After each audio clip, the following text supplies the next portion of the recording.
Hello नमस्ते। आप सभी का ऑलरेडी एजुकेशन हब पर स्वागत है, अभिनंदन है। आज हम बात करने वाले हैं मारवाड़ स्कूल ऑफ पेंटिंग के बारे में। चित्रशैली की क्लास चल रही है हमारी। आज बात करते हैं मारवाड़ स्कूल ऑफ पेंटिंग के बारे में। जैसलमेर चित्रशैली। जैसलमेर चित्रशैली की बात करते हैं तो प्रारंभ काल की बात करें तो हर राय बाटी का था, और श्रवण काल की हम बात करें तो अखेल सिंह का काल था। प्रधान रंग, जो प्राथमिक रंग है, जिस रंग को प्राथमिकता दी गई थी, वह रंग है पीला और गुलाबी। प्रधान रंग कौन से हैं? पीला और गुलाबी है। प्रारंभ काल किसके समय में है ये? तो हर राय बाटी के समय की चित्रशैली है। श्रवण काल की बात करें तो अखेल सिंह का काल था। इस चित्रशैली पर किसी बाहरी शैली का प्रभाव नहीं था। प्रारंभ काल है हर राय बाटी का, श्रवण काल है अकेल सिंह का, प्रधान रंग है वो पीला और गुलाबी है। इस शैली पर कोई दूसरी शैली का प्रभाव नहीं है। आगे बात करते हैं जैसलमेर चित्रशैली के बारे में। चित्रकार की बात करें तो मूलराज, अखेराज, सोनराज, महेंद्र व मुम्मल की प्रेम कथा पर आधारित चित्रशैली मुम्मल पुस्तक की रचना लक्ष्मी कुमारी चूड़ावत रानी जी ने की थी। जो चित्रशैली है मीनाक्षी स्वामी मुम्मल पुस्तक की रचना लक्ष्मी कुमारी चूड़ावत रानी जी ने की थी। चित्रकार कौन कौन है? मूलराज, अखेराज, सोनराज, महेंद्र एवं मुम्मल। मुम्मल की प्रेम कथा पर आधारित जो चित्रशैली है, मुम्मल नाम है उसका, पुस्तक की रचना लक्ष्मी कुमारी चूड़ावत रानी जी ने की थी।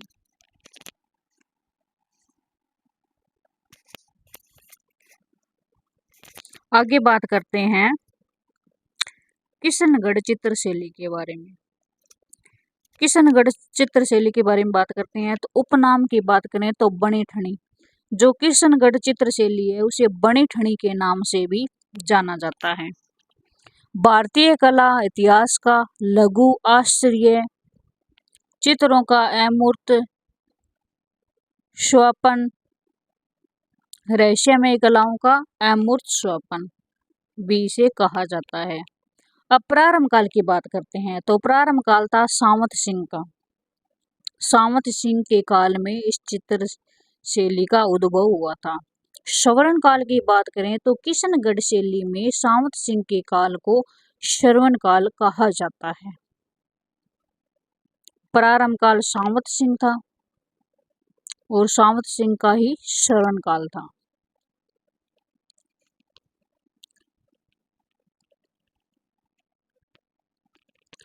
प्रधान रंग, जिस रंग को प्राथमिकता दी गई थी वो श्वेत रंग है, गुलाबी है, स्लेटी व सिंदूरी रंग है।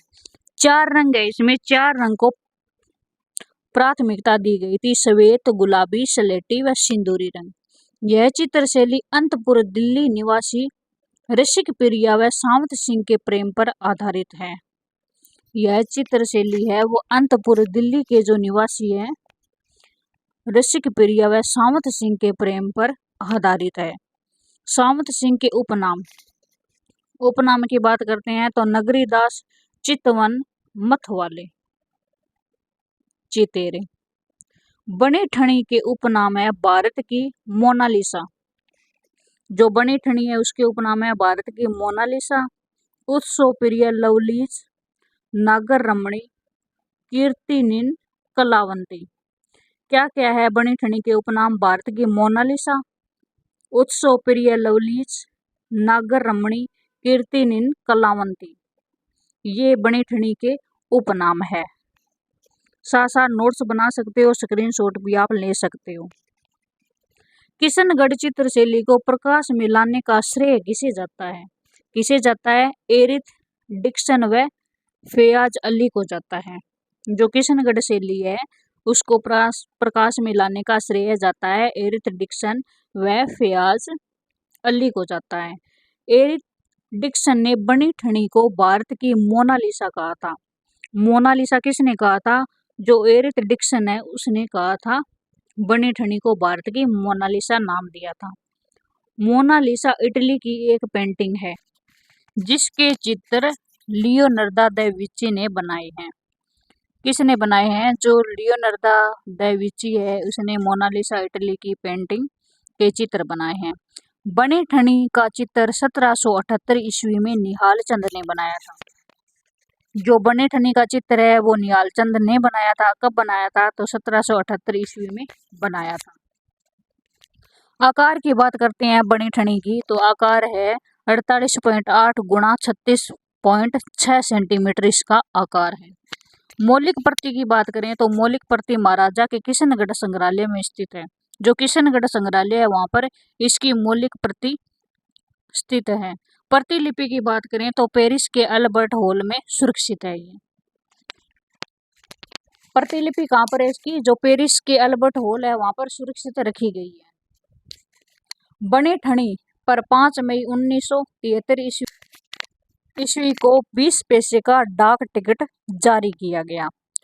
बनी ठनी पर 20 पैसे का डाक टिकट कब जारी किया गया था? तो 5 मई को किया गया था। सन क्या था? तो 1973 ईस्वी को किया गया था। यह चित्र शैली कांगड़ा शैली से प्रभावित है। किससे प्रभावित है? कांगड़ा जो शैली है उससे प्रभावित है। इस शैली को कागजी शैली भी कहते हैं। जो बनी ठनी चित्र शैली है उसे कागजी शैली भी कहा जाता है। बसली, बसली क्या होता है?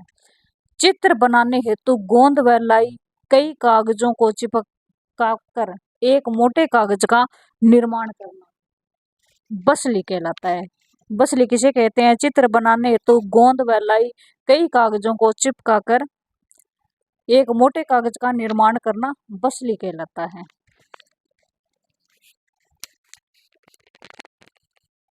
बेसरी, बेसरी क्या होता है? बनी ठनी के नाक का आभूषण बेसरी कहते हैं। जो बनी ठनी के नाक का आभूषण है उसे बेसरी कहा जाता है। किशनगढ़ चित्र शैली वैष्णव संप्रदाय एवं ब्रिज साहित्य से प्रभावित है। जो किशनगढ़ चित्र शैली है वो वैष्णव संप्रदाय एवं ब्रिज साहित्य से प्रभावित है। प्रमुख चित्र की हम बात करें तो नागर समुच्चय बनी ठनी के 75 चित्रों का समूह है। जो नागर समुच्चय है वो बनी ठनी के 75 चित्रों का समूह है।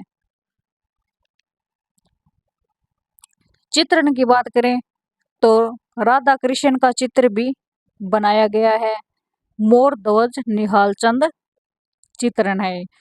चांदनी रात की संगोष्ठी अमरचंद गुदुलाव झील के किनारे का दृश्य किया गया है। दीपावली सांझी नागरी दास ने चित्रण किया।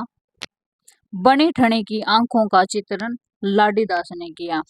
दीपावली या सांझी का चित्रण किसने किया था? नागरी दास ने किया था। और बनी ठनी की आंखों का चित्रण किया था लाडी दास ने।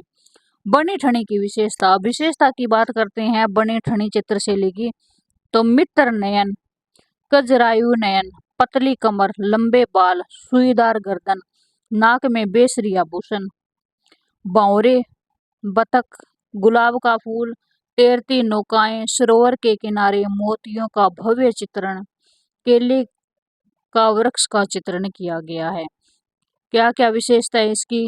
मित्र नयन है, कजरायु नयन है, पतली कमर दिखाई गई है, लंबे बाल बनाए गए हैं, सुईदार गर्दन बनाई गई है, नाक में बेसरी आभूषण है, भंवरे बतख, गुलाब का फूल है, तैरती नौकाएं हैं, सरोवर के किनारे मोतियों का भव्य चित्रण है, केले के वृक्ष का चित्रण किया गया है इस चित्रशैली में। चित्रकार की बात करते हैं। चित्रकार कौन कौन है? मोर ध्वज निहाल चंद, अमरचंद, नागरी दास, लाडी दास, नगराम, उमरू, नानक राम। महिला चित्रकार है संतोष बाई। चित्रकार कौन कौन है? मोर ध्वज निहाल चंद, अमरचंद, नागरी दास, लाडी दास, नंगराम, उमरू, नानक राम। और जो महिला चित्रकार है वो है संतोष बाई।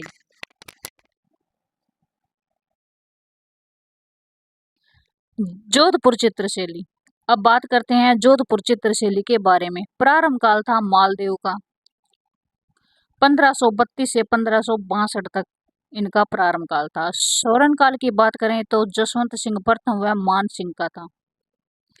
स्वर्ण काल किसका था? जसवंत सिंह प्रथम व मान सिंह का था।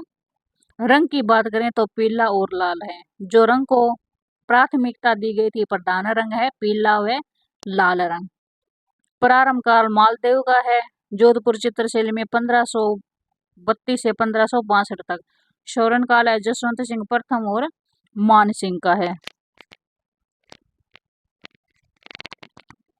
चित्रकार की बात करते हैं तो रामा, नाथा, छज्जू, शेफू, शिवदास, देवदास, किशन बाटी, रामरतन।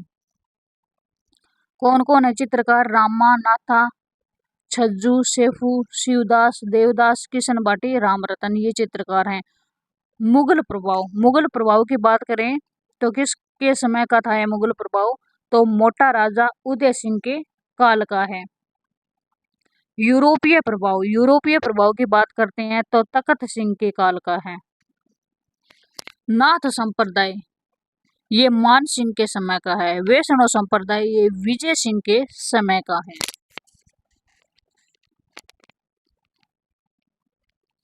जोधपुर चित्रशैली का प्रथम चित्रित ग्रंथ है उत्तर ध्यान सूत्र या उत्तरदान सूत्र है या उत्तर सूत्र चूर्णी है। मालदेव के काल में चित्रित हुआ था ये ग्रंथ। चोखे लावा महल, राम रावण युद्ध का चित्रण किया गया है। रामायण का चित्र सप्तशती चित्र है। 1623 ईस्वी में विठल वीर जी चंपावत द्वारा रागमाला का चित्रण किया गया था। रागमाला का चित्रण किसके द्वारा किया गया था? विठल वीर जी चंपावत के द्वारा किया गया था। कब किया गया था? तो 1623 ईस्वी में किया गया था। ढोला मारू, पृथ्वीराज बेल, वेली किशन रुक्मणी इत्यादि ग्रंथों का चित्रण है।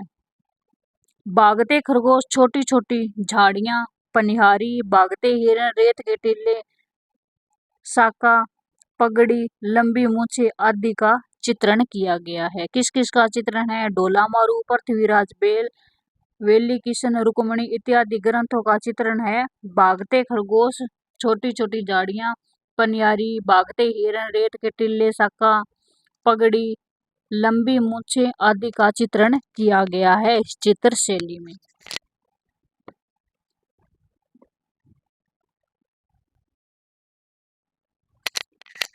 अब बात करते हैं नागौर चित्रशैली के बारे में।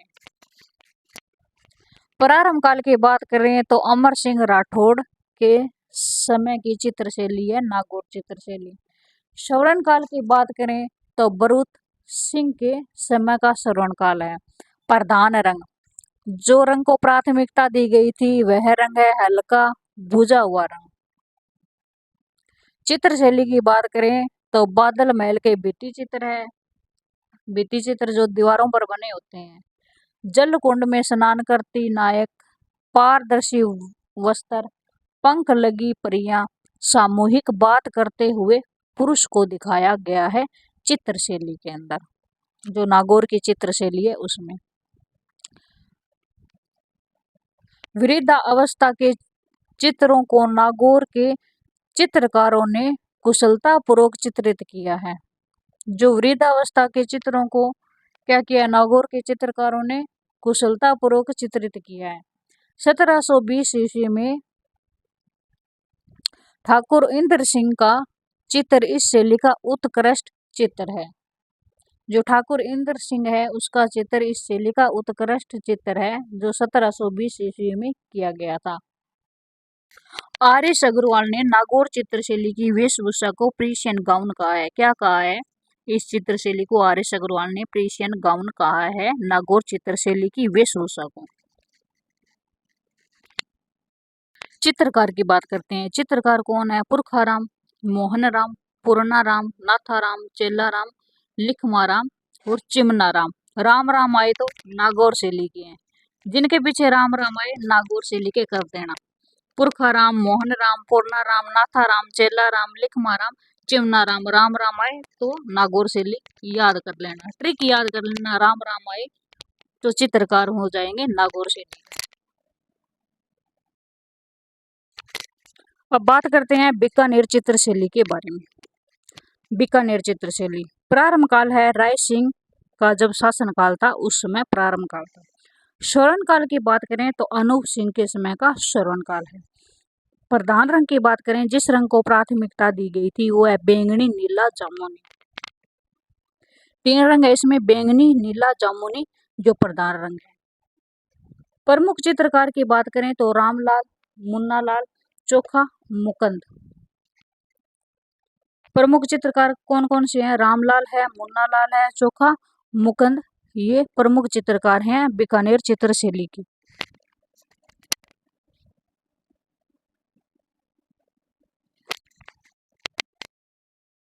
मुस्लिम चित्रकार, इसमें मुस्लिम चित्रकार भी है, वो कौन कौन से हैं? राशिद हसन, अली राज, रकनुद्दीन, शोएब, नाथा, सिक्का।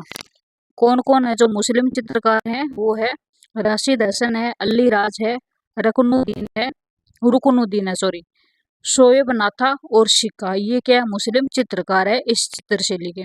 बीकानेर चित्र शैली की मुख्य पृष्ठभूमि मथेरना कला व उस्ता कला है।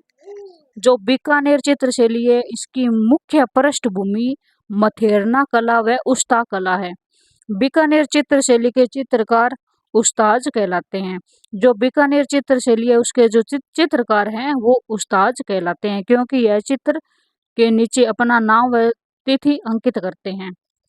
जो ये चित्र बनाते हैं बीकानेर चित्र शैली के जो चित्रकार है वो जो पेंटिंग बनाते हैं उनके नीचे अपना नाम व तिथि अंकित करते हैं चित्र शैली में। बाल रामायण, बाल महाभारत, भगवत गीता इत्यादि का चित्रण इस शैली में हुआ है। जो बाल रामायण है, बाल महाभारत है, भगवत गीता है, इन चित्र शैली का चित्रण इसी शैली में हुआ है। Thank you. आज की वीडियो में इतना ही। अगर वीडियो पसंद आती है तो लाइक, शेयर, सब्सक्राइब जरूर कर देना।